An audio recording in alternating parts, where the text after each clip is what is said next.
Assalamualaikum warahmatullahi wabarakatuh. Bismillahirrahmanirrahim. Alhamdulillahi rabbil alamin. Wassalatu wassalamu ala ashrafil anbiya'i wal mursalin wa ala alihi wa sahbihi ajma'in, amma ba'du. Saudara-saudara kaum muslimin rahimakumullah, salah satu dari misi Islam ialah mengangkat harkat dan martabat manusia yang sebelumnya dibedakan oleh warna kulit, oleh suku bangsa dan bahasa. Seluruhnya diikat dengan satu akidah, menghilangkan perbedaan akibat warna kulit, suku bangsa dan bahasa. Termasuk dalam upaya itu betapa Islam telah mengangkat harkat dan martabat kaum wanita. Maka pada pertemuan kali ini kita akan membicarakan tentang peranan wanita sepanjang pandangan agama. Sebelum Islam datang, nasib perempuan nyaris hanya berputar di segitiga saja: dapur, sumur, kasur. Kasur, sumur, dapur. Seolah-olah wanita terpaut dengan tiga itu tadi. Seolah-olah wanita tidak bisa berbuat lebih banyak daripada itu. Bahkan di tengah masyarakat jahiliyah, bayi perempuan mendatangkan aib sehingga mereka lalu dikubur hidup-hidup. Maka datang Islam dengan tegas mencanangkan satu revolusi yang mengangkat harkat dan martabat kaum wanita. Nabi bersabda, "An-nisa'u imadul bilad, iza saluhat saluhal bilad, wa iza fasadat fasadal bilad." Wanita adalah tiang negara. Jikalau baik wanita, baiklah negara. Jikalau rusak wanita, hancurlah negara.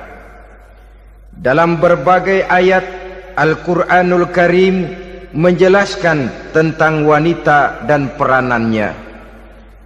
Al-Quran bercerita tentang Siti Hawa. Al-Quran bercerita tentang anak perempuan Nabi Adam, Iklimah dan Labuda, yang menyebabkan Habil dan Qabil saling berbunuh-bunuhan. Al-Quran menceritakan bagaimana ibunya Nabi Musa mendapat wahyu untuk menghanyutkan anaknya di hilir sungai Nil. Al-Quran bercerita tentang Siti Maryam, ibu daripada Nabi Isa.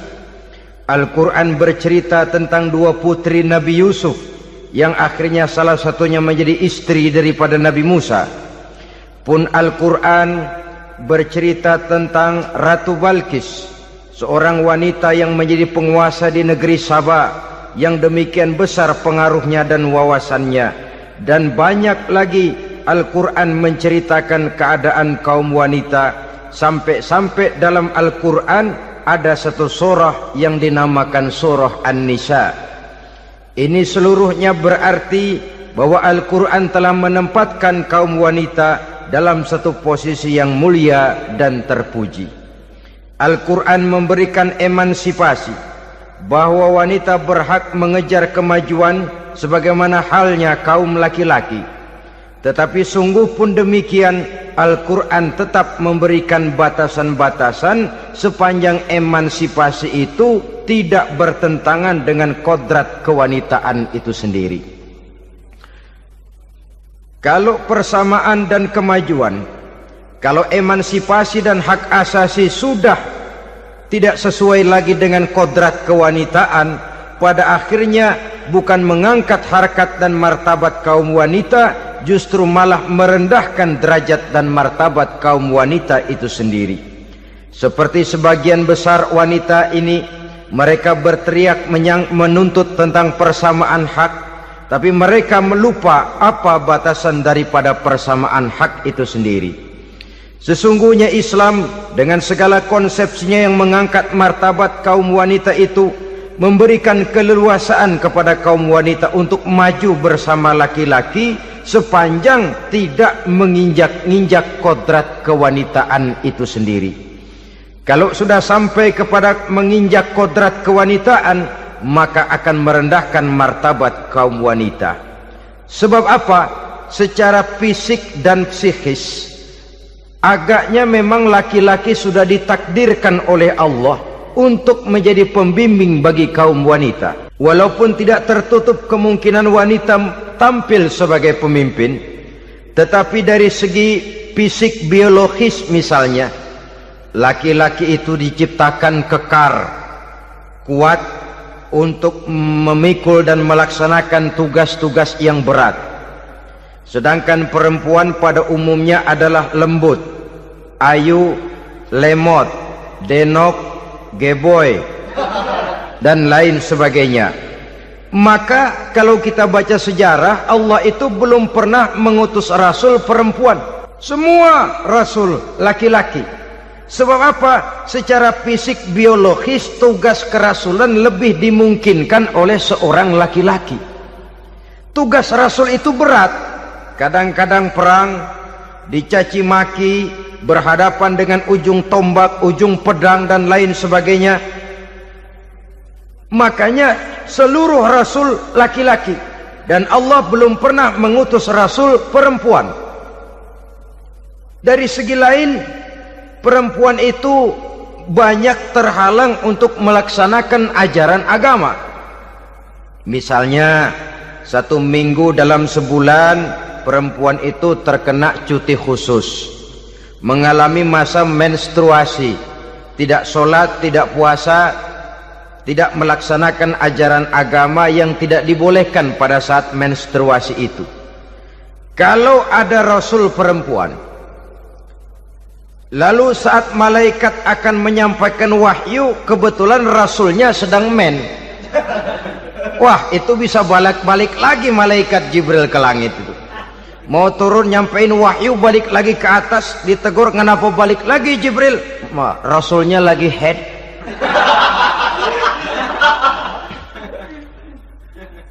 Atau pada saat agama dalam bahaya, agama dalam hinaan, agama dalam ancaman, rasulnya perempuan kebetulan sedang hamil besar. Apa lalu perang ditunda? Pengumuman perang ditunda saja sampai rasul melahirkan. Tentu lebih tidak mungkin lagi. Secara fisik biologis, laki-laki lebih memungkinkan untuk melaksanakan tugas kerasulan ini. Maka seluruh rasul yang diutus Allah adalah laki-laki. Saudara hadirin yang saya muliakan, sungguh pun demikian, Islam itu mengangkat martabat wanita sedemikian tinggi sebagai tiang negara yang menentukan jatuh dan bangunnya negara, yang ikut mewarnai bahkan menjadi warnanya suatu negara. Walaupun peranannya memang tidak begitu kelihatan, tapi sesungguhnya amat sangat menentukan. Oleh karenanya, secara umum, emansipasi yang digariskan oleh Islam, emansipasi yang tidak bertentangan dengan kodrat kewanitaan di berbagai aspek kehidupan. Kalau sekarang emansipasi ini kelihatannya sudah salah pasang, salah kaprah. Bahkan belum lama kita menyaksikan bagaimana ada binaragawati. Di zaman sekarang perempuan sudah mulai angkat besi. Saya mulai mikir kalau perempuan sudah pada angkat besi, ini sudah tanda suaminya udah dekat dibanting-bantingin ini. Tahun-tahun mendatang mungkin akan menyusul perempuan mulai narik beca.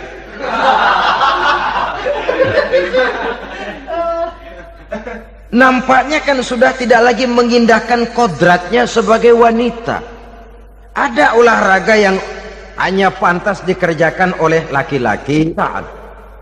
Oleh karena itu pada kesempatan ini kita akan mencoba melihat peranan wanita dari berbagai dimensinya.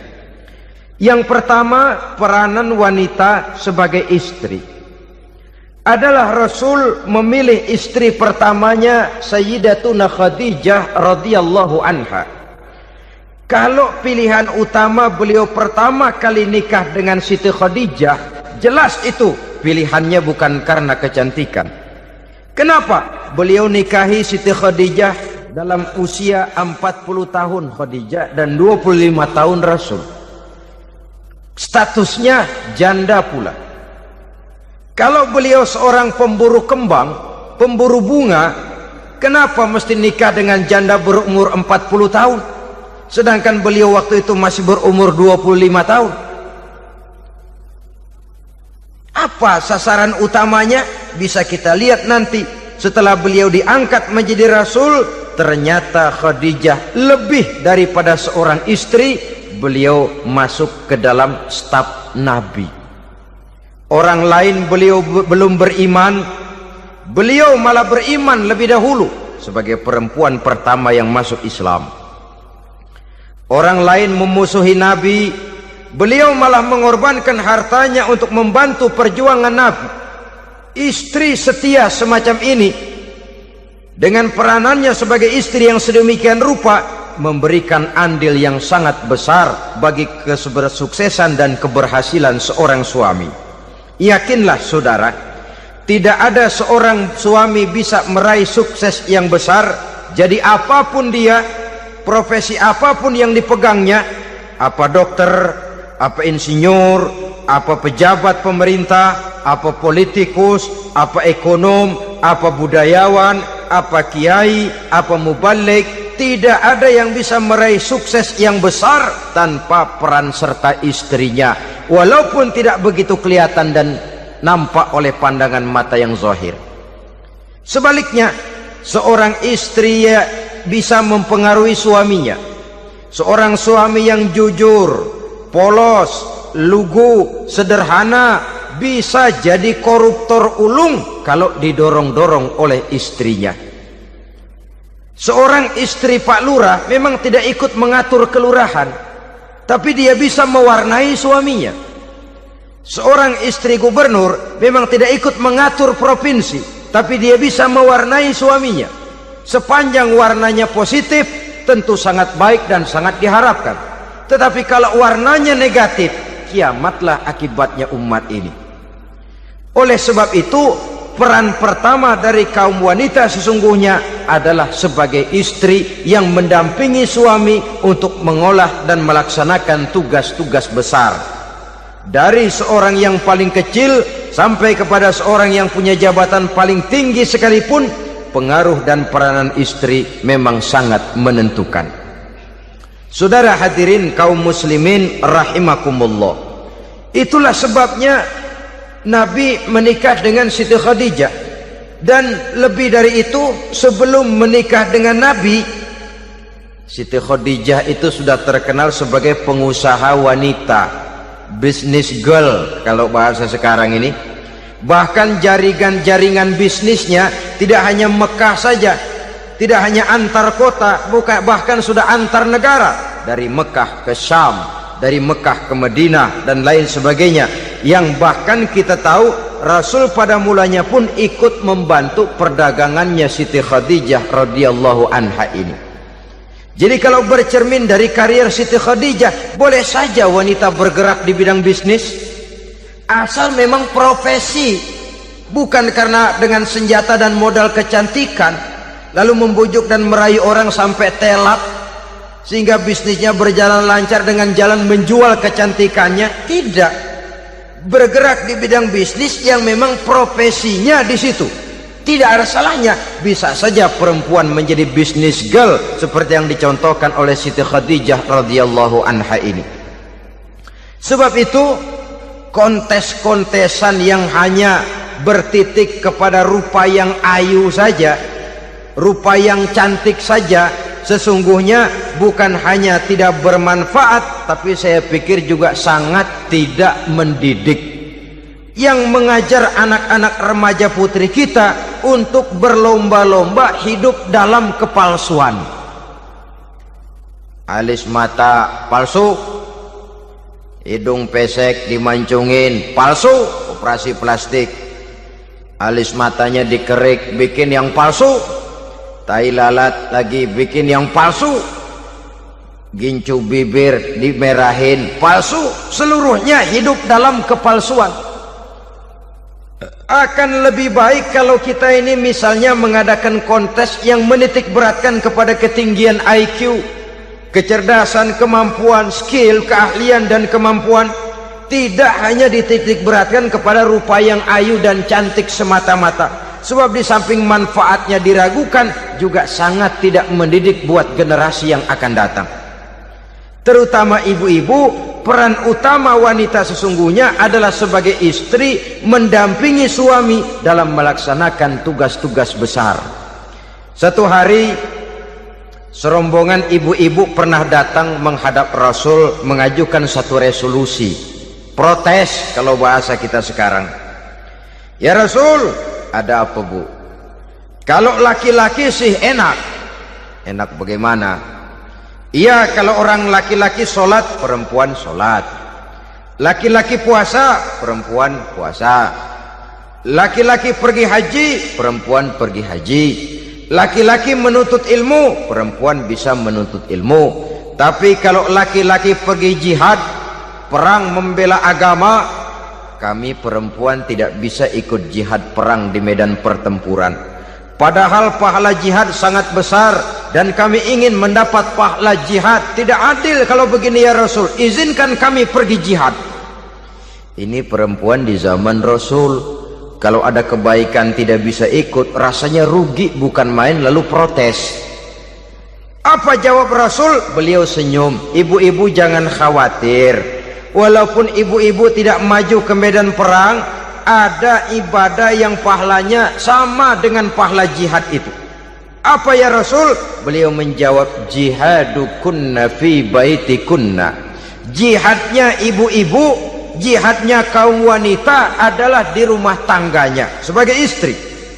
Memasak makanan suaminya, mencuci pakaian istrinya, mengasuh, merawat dan membesarkan anak-anaknya. Itu seluruhnya bagian daripada ibadah yang pahalanya tidak kurang dengan pahala jihad. Kenapa?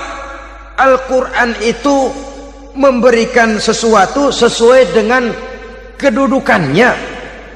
Kalau perempuan pergi perang jihad membela agama, musuhnya laki semua, kayak apa perangnya?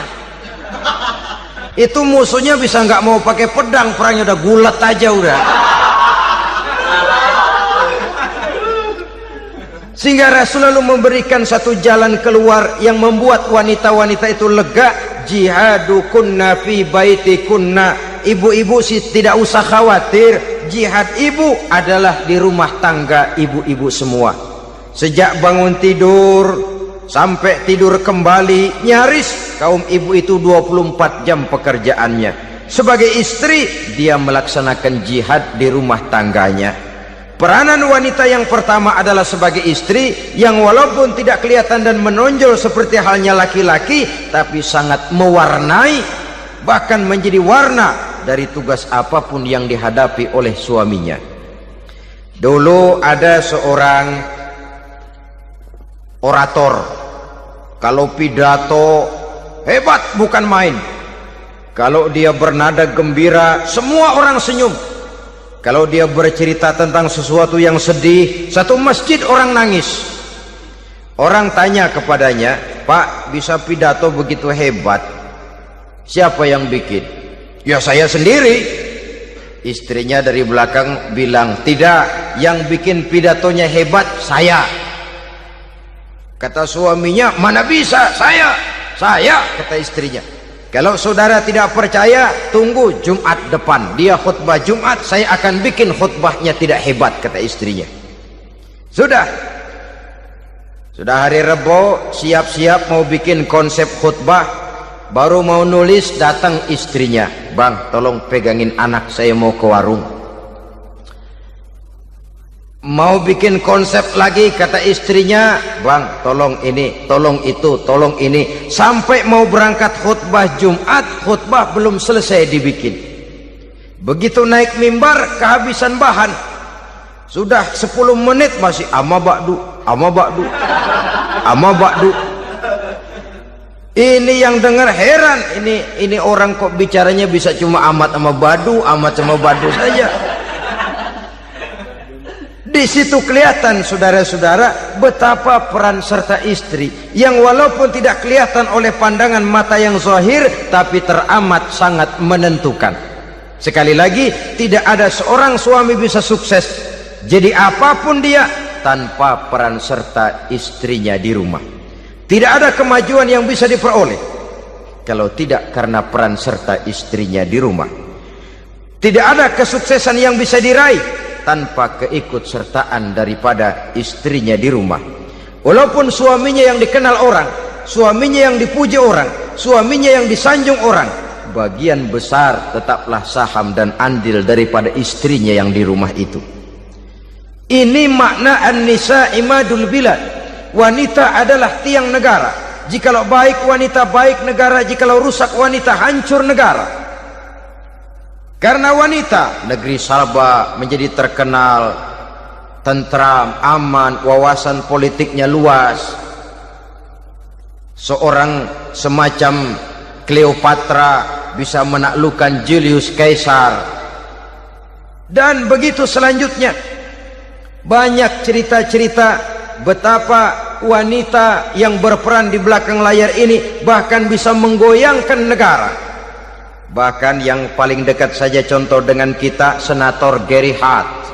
Saudara masih dengar tentu itu.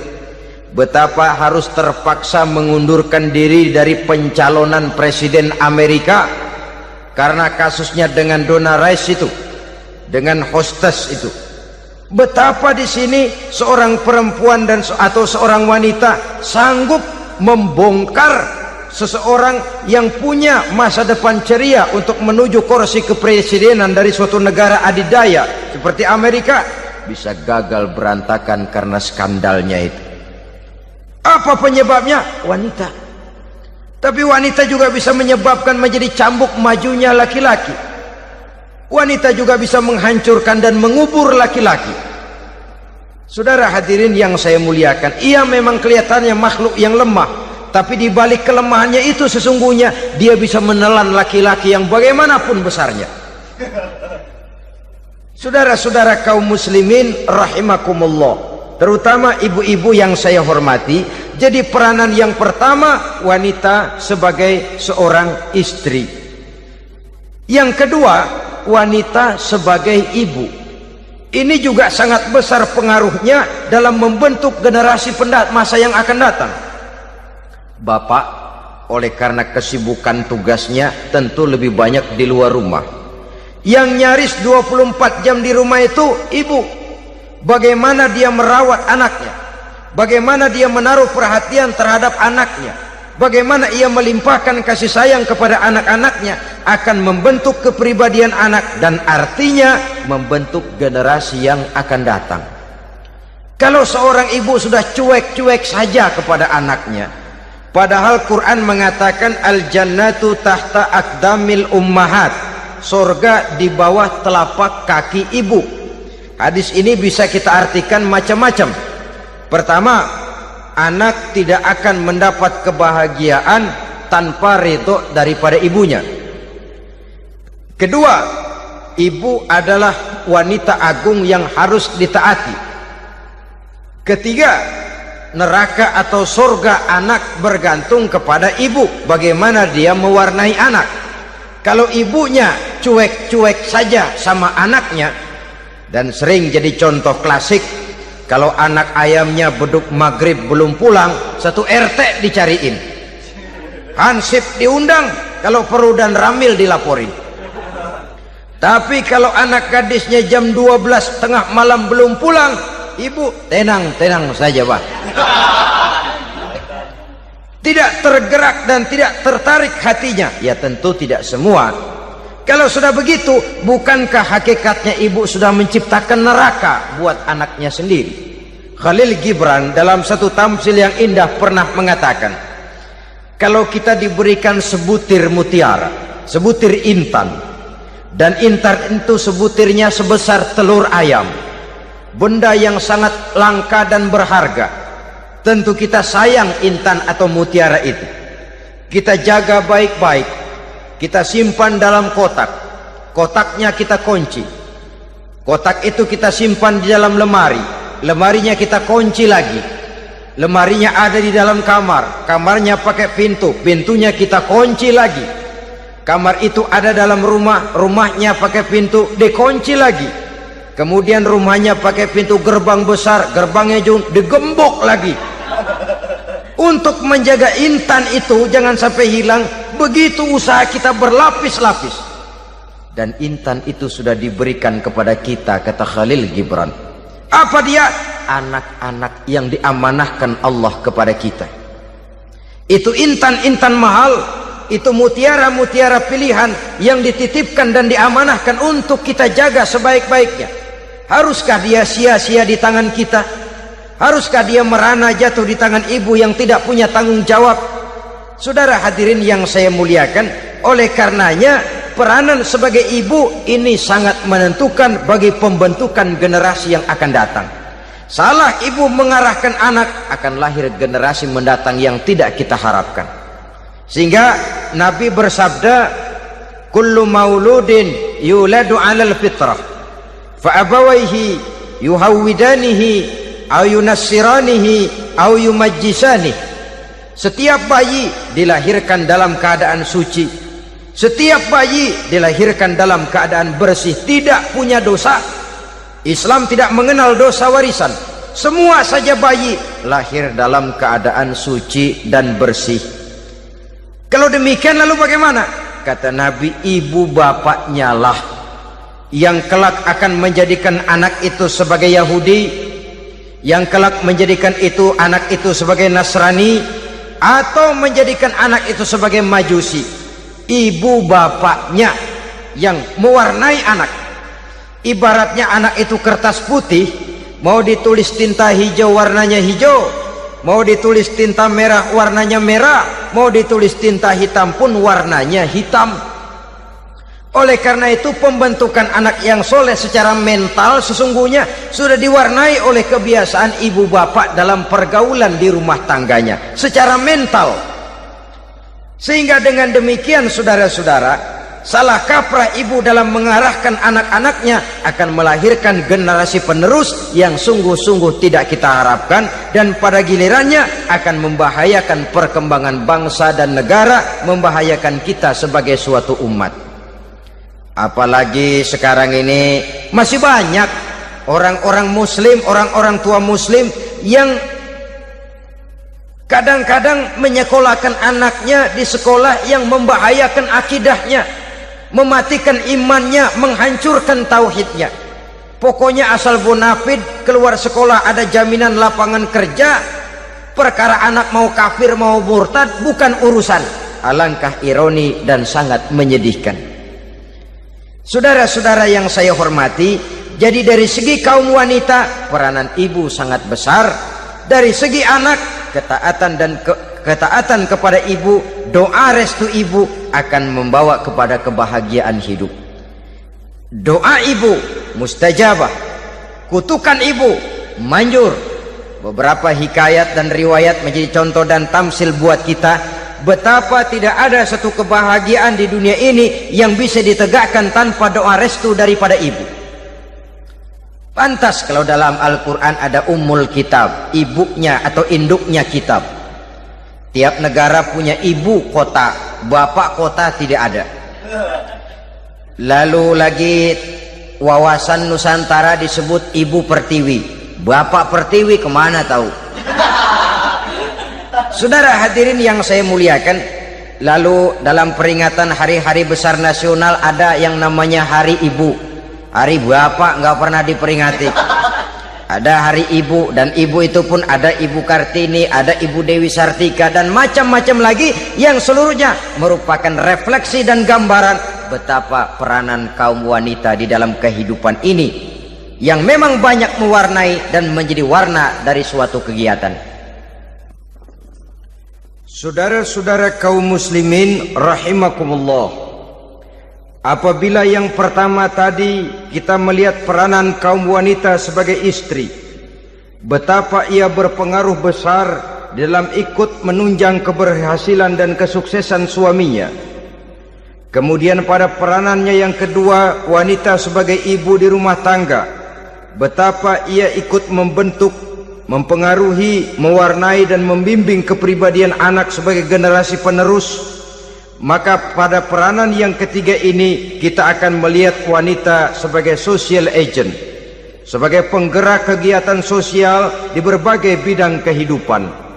Apakah itu bernama majelis taklim, apakah itu bernama perkumpulan dan yayasan-yayasan kemanusiaan, organisasi-organisasi yang bergerak di bidang pendidikan, bahkan di zaman sekarang bukan hanya menjadi penggerak sosial, bahkan sudah banyak kaum wanita yang menggerakkan satu bangsa. Dunia mengenal Margaret Thatcher, dunia mengenal Indira Gandhi, dunia mengenal Bandara Naike, dunia mengenal Corazon Aquino, dunia mengenal Golda Meir dulu itu dari Israel, dunia mengenal Imelda Marcos yang ambisius tapi yang kemudian melangkah kepada jalan yang negatif dari tujuan semula. Ini bukan hanya sekedar social agent, tapi bahkan sudah mengarah kepada menggerakkan dan mewarnai suatu bangsa. Islam membuka pintu ke arah itu. Wanita duduk dan berfungsi sebagai social agent, mengurus berbagai macam perkumpulan yang bertujuan kepada kebajikan, menyantuni yatim piatu, memelihara kesehatan, menyayangi binatang, memelihara kelestarian lingkungan dan lain sebagainya.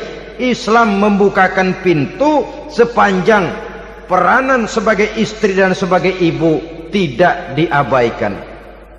Ini sebab yang utama.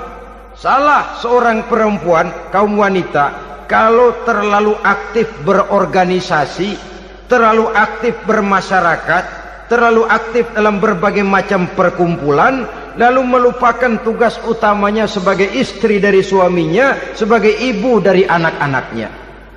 Ibu asik rapat sana rapat sini, anak tidak pernah diajak rapat, akhirnya si anak bikin perkumpulan sendiri, rapat menurut versi mereka, sehingga akibatnya yang timbul anak merasa kurang diperhatikan oleh ibunya. Ngaji bagus, tapi kalau sepanjang hari ngaji saja, suami pulang mau makan tidak ada makanan, mau berganti pakaian belum lagi diteriska pakaiannya, tentu ini melupakan fungsi yang utama. Kegiatan sosial, kegiatan di organisasi adalah jadwal kegiatan setelah fungsi sebagai istri dari suami, sebagai ibu dari anak-anak dilaksanakan dengan sebaik-baiknya. Bukan tidak baik ngaji, kalau dari ngaji ke ngaji saja. Bangun tidur ngaji, jam 7 ngaji, berangkat jam 11, sholat zuhur berangkat ngaji lagi, pulang sore, malam ngaji lagi. Suami tidak terurus, anak-anak pun terbengkalai, rusaklah rumah tangga. Dan bukankah satu bangsa terdiri dari satu tatanan masyarakat, dan tatanan masyarakat yang paling kecil bernama keluarga. Keluarga merupakan unit dari masyarakat, unit yang terkecil, dan keluarga terdiri dari pribadi-pribadi yang merupakan bapak, ibu, dan anak-anak. Sehingga masyarakat bangsa yang baik terdiri dari masyarakat yang baik, masyarakat yang baik tersusun dari keluarga-keluarga yang baik, dan keluarga yang baik akan muncul dari pribadi dan individu yang baik. Pribadi dan individu yang baik yang sadar mana kewajiban yang primer, mana kewajiban yang sekunder. Sebagai social agent, dia lalu mawas diri dengan tetap mempertimbangkan kodrat kewanitaannya itu tadi. Saya ikut prihatin kalau ada perempuan main sepak bola.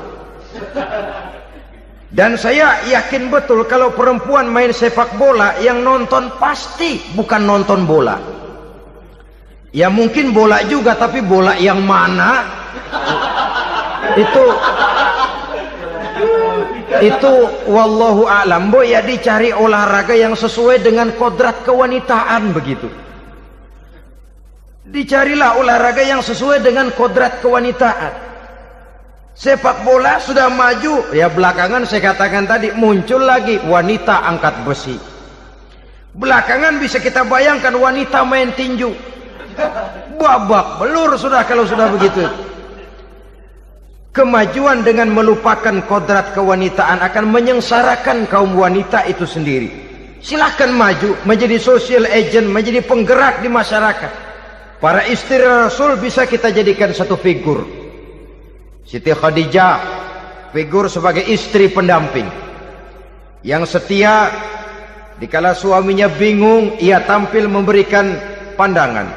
Dikala suaminya bingung, ia memberikan tanggapan. Dikala suaminya dimusuhi orang, ia menampakkan kesetiaannya. Kau tidak sendiri bang, aku di sisimu. Dikala jiwanya gelisah ketika pertama kali menerima wahyu berhadapan dengan malaikat Jibril, Khadijah yang menghibur. Kalla ma yukhzikallahu abada. Tidak apa-apa bang, Allah tidak akan menyusahkan kau untuk selamanya. Tenang sajalah, tenang. Abang orang baik-baik, Allah tidak akan menyengsarakan abang. Peran sebagai istri. Dan Rasul mantap. Sehingga bertahun setelah Khadijah wafat, selalu terkenang dan dikenang oleh Rasul. Pernah satu saat beliau itu seperti orang melamun. Aisyah tanya, kok seperti ngelamun bang? Iya, kata Rasul, saya seperti mendengar suara terompahnya Khadijah di surga. Padahal Khadijah sudah lama wafat. Aisyah mendengar itu rada sedikit manyun. Kata Aisyah, bang, cukup sekali ini saja, jangan sebut-sebut lagi nama itu ya. Cemburu rupanya. Ya soal cemburu sih nggak bini Nabi, nggak bini kita, namanya cemburu. Perempuan mesti ada. Apa jawab Rasul? Ya Humairah, Aisyah, haruskah saya melupakan seseorang yang dikala orang lain memusuhi saya, dia mati-matian membela saya. Dikala orang lain mau membunuh saya, dikorbankan hartanya untuk membantu perjuangan saya. Mestikah saya melupakan orang yang begitu baik? Tidak Aisyah. Sepanjang nafas masih ada, sepanjang itu saya tidak akan bisa melupakan Khadijah sayang. Peran sebagai istri Khadijah ini, peran sebagai istri. Suaminya bingung, istrinya memberikan hiburan. Kadang kan tidak, suami bingung, istri bingungan lagi. Ya sudah, mari ramai-ramai kita bingung sudah. Bukan mencari jalan keluar, yang sudah bingung malah ditambahin bingung lagi. Saudara hadirin yang saya hormati, lalu figur Siti Aisyah, muda, cantik, kreatif, cerdas. Kalau bahasa sekarang barangkali wanita karier ini. Ini figur-figur loh. Jadi punya keistimewaan masing-masing, sehingga ada pilihan. Ya tentu orang mencari istri itu kan karena ada dasar pilihan. Mungkin rupanya kurang menarik tapi akhlaknya bagus. Mungkin akhlaknya sedang-sedang saja tapi potongannya cakep, masih ada pilihan. Sudah potongan jelek, akhlak bejat. Emangnya lu milih merem tempo hari ya?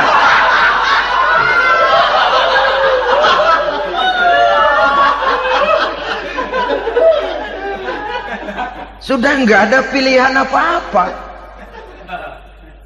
Lalu ada istri yang punya keistimewaan karena sifatnya yang sabar. Ada yang wataknya itu pemurah. Ada yang sifatnya itu belas kasih. Pendeknya, dari istri-istri Rasul kita bisa menemukan figur-figur wanita teladan. Sehingga keliru kalau kaum orientalis barat mengatakan Rasulullah itu katanya sesungguhnya adalah seorang seks mania.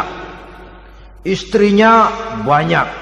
Oh ini memang bajingan ini orientalis ini. Kalau Rasulullah itu seorang seks mania, tentu yang dinikahinya itu pertama jelas gadis semua, yang kedua tentu cantik-cantik semua. Dari istri-istri beliau yang dikawininya dalam keadaan gadis cuma Siti Aisyah. Selebihnya janda. Apa pertimbangannya? Menyantuni yatim-yatimnya, mengayomi janda-janda yang ditinggal suaminya gugur di medan perang, untuk memperkuat keimanannya. Itu pilihan utama Rasul. Kita sekarang ini ya ngakunya sih ikut sunnah Rasul, cuma sunnahnya urusan kawin melulu. Ada duit sedikit, kawin maning, kawin maning. Ditanya orang kenapa kawin melulu, sih mas sunnah Rasul. Bukan main. Kalau sudah urusan kawin pahlawan betul sunnah Rasul. Padahal kawin lagi dalam Islam itu sungguh pun boleh, tapi tidak diperintah. Tidak diperintah, memang cuma boleh. Itu kalau dalam pesawat itu cuma semacam emergency exit lah ya. Yang tidak boleh sembarang waktu bisa dibuka. Kalau memang sanggup berlaku adil, tafadhol. Kalau tidak, satu juga nggak habis. Lagian saya kira perempuan itu kan cuma perbedaan rupa saja, perbedaan selera saja.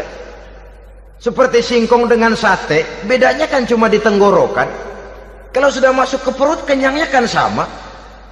Perempuan cuma berbeda dalam selera, rasanya barangkali ya, barangkali.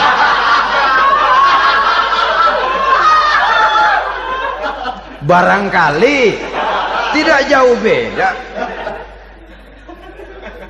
Saudara hadirinlah, Islam ini mengatur lewat pintu yang dinamakan nikah itu tadi, sehingga dengan demikian bisa dinikmati secara tenang, tentram. Tidak usah manusia ya, kucing saja. Coba lihat kucing. Kalau ikan dia boleh nyolong, kucing itu boleh curi, makannya nggak tenang kucing. Coba lihat ini. Asal dia nyolong ikan, makannya juga mindik-mindik. Matanya nengok kiri, nengok kanan. Ada sedikit gerusak, kabur. Secara nalurinya kucing tahu kalau ini ikan curian, makannya nggak tenang dia. Tapi kalau ikan kita kasih, kucing anteng, geledek juga nyamber, manteng aja dia. Nalurinya mengatakan ini ikan dikasih sama yang punya, tenang dia. Saudara hadirin yang saya hormati, orang juga gitu. Kalau hubungan suami istrinya sudah sah, diikat dengan akad nikah, tenang, anteng, nggak gerasak gerusuk, nggak kayak diubur-ubur maling, anteng aja. Dan yang ngintip juga buat cuek aja udah. Biarin aja dia ngintip, capek sendirilah.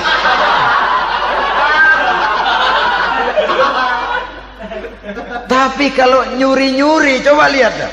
Mana di kebun banyak nyamuk, hansip mukul tiang listrik, dia yang bingung. Islam ini sesungguhnya memudahkan jalan, saudara-saudara. Jadi sebagai social agent, wanita bisa berperan untuk itu. Apalagi untuk hal-hal yang menyangkut wawasan kemanusiaan, di mana kaum wanita karena emosinya lebih tinggi daripada kaum laki-laki, dia sangat peka terhadap masalah-masalah yang menyangkut kemanusiaan. Hatinya mudah tergugah, perasaannya cepat terenyuh. Dengan penderitaan dia cepat tergugah. Dia bisa menjadi social agent tanpa harus melupakan fungsi utama sebagai istri dan sebagai ibu dari anak-anaknya, sebagai istri dari suaminya. Saudara hadirin yang saya muliakan, dahulu Al-Quran pernah menceritakan betapa istri-istri pembesar di istana mewah di zaman Nabi Yusuf, kalau istilah sekarang nyonya-nyonya jet set, nyonya-nyonya VIP, betapa mereka mau memporak-porandakan keimanan seorang pemuda seperti halnya Nabi Yusuf alaihi salam. Dan Nabi Yusuf kemudian ternyata tidak mau jadi gigolo yang kerjanya hanya menyenangkan wanita-wanita jet set kelas VIP ini tadi. Sesungguhnya ini cuma satu simbol yang kejadiannya bisa saja terjadi pada zaman modern dalam versi dan kondisi yang berbeda. Namun bagaimanapun juga, wanita dengan peranannya sebagai social agent, sebagai penggerak masyarakat, sangat besar pengaruhnya dalam ikut mewarnai perkembangan suatu negara. Seorang suami perlu memberikan dorongan kalau istrinya aktif di bidang sosial, asal dengan catatan saja, fungsi sebagai istri, fungsi sebagai ibu, jangan sampai terlantar karenanya. Bahkan saya katakan tadi, di zaman sekarang wanita tidak lagi hanya berfungsi sebagai social agent, bahkan sebagai national agent, penggerak dari satu bangsa. Muncul wanita-wanita yang jadi menteri, yang jadi anggota DPR, bahkan yang jadi kepala desa dan lain sebagainya. Secara umum memang ar-rijal qawwamuna 'alan nisa. Laki-laki adalah pembimbing bagi kaum wanita karena kelebihan fisik biologis, kelebihan kemampuan intelektual dan lain sebagainya. Namun wanita pun boleh saja menjadi social agent sepanjang catatan yang saya sampaikan tadi. Jangan sampai melupakan kodrat kewanitaan, jangan sampai mengalahkan fungsi sebagai istri dari suaminya, sebagai ibu daripada anak-anaknya. Nah, kemudian fungsi yang keempat di bidang ilmu pengetahuan. Islam memberikan kesempatan yang sama kepada kaum wanita. Thalabul ilmi faridatun ala kulli muslimin wa muslimatin. Menuntut ilmu itu wajib hukumnya bagi orang Islam, baik laki-laki maupun perempuan. Sampai dibentuk kalimat pengecuali khusus ini, muslimin wa muslimatin. Bagi muslim laki-laki, bagi muslim perempuan. Dan alhamdulillah, kalau dulu di zaman Raden Ajeng Kartini, nasib perempuan berada di balik pintu yang digembok rapat-rapat, siklusnya berputar cuma sumur, dapur, kasur, kasur, sumur, dapur, dapur, sumur, kasur. Melingkar di situ satu saja peranan kaum wanita. Memberontak jiwa Raden Ajeng Kartini, menuntut persamaan bahwa wanita berhak maju sama dengan laki-laki. Entah Islam sejak 14 abad yang lalu sudah mencanangkan ini, menuntut ilmu wajib bagi laki-laki dan perempuan beragama Islam. Orang Islam baik dia laki-laki, baik dia perempuan, wajib menuntut ilmu. Ilmu dalam artian umum, tidak hanya sekedar fikih tauhidnya, ya di bidang kedokteran, di bidang teknik, di bidang hukum dan lain sebagainya. Ini yang perlu dibanggakan. Kalau perlu ini yang perlu diadakan kontes. Kontes IQ. Wanita yang paling berprestasi di bidang ilmiah, wanita yang punya prestasi di bidang menjaga kelestarian lingkungan hidup, wanita yang punya prestasi menggerakkan sosial, menyantuni yatim piatu, memelihara kesehatan. Adakan kontes macam itu untuk mendorong. Ini enggak, kalau kontes yang diukur betis, bibir, pinggul, payudara, lubang hidung, ukur sekalian kita. Apa manfaatnya dan apa unsur pendidikan yang ada di dalamnya? Tidak menguntungkan, tidak mendidik, dan tidak membawa manfaat. Kecuali lalu yang timbul pola hidup konsumen, pola hidup konsumer, pola hidup yang material, pola hidup yang wah, pola hidup yang gemerlapan. Ya, kalau oleh anak-anak muda yang terjangkau, kalau tidak, dia hanyut ditelan mimpinya. Dia ingin bergaya hidup jet set.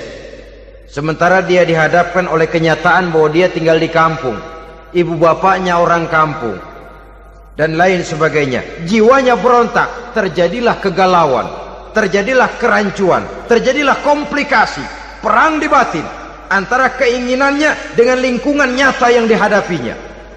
Dan kalau sudah ada gejala semacam itu, penyakit-penyakit kejiwaan akan mudah muncul.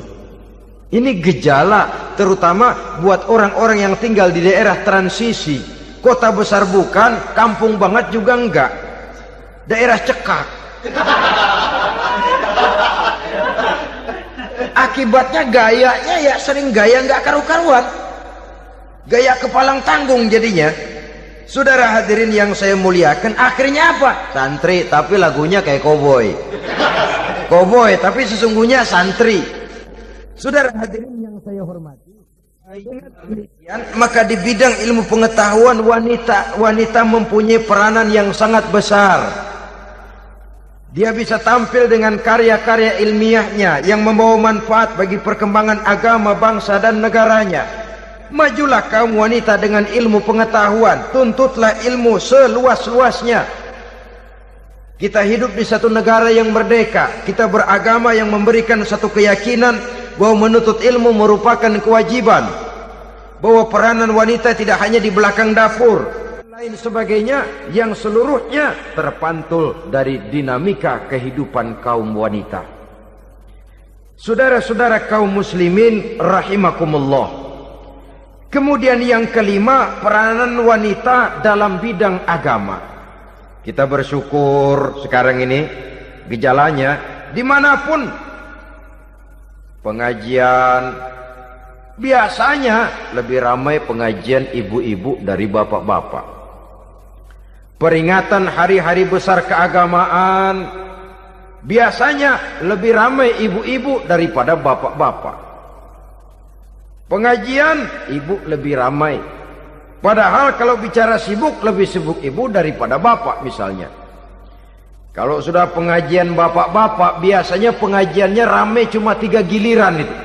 Pembukaan, maulid, penutupan. Kalau sudah yang rutin pengajian tiap minggu, 3 pojok yang ngaji. Yang atu nguap, yang atu pules, yang atu ngiler.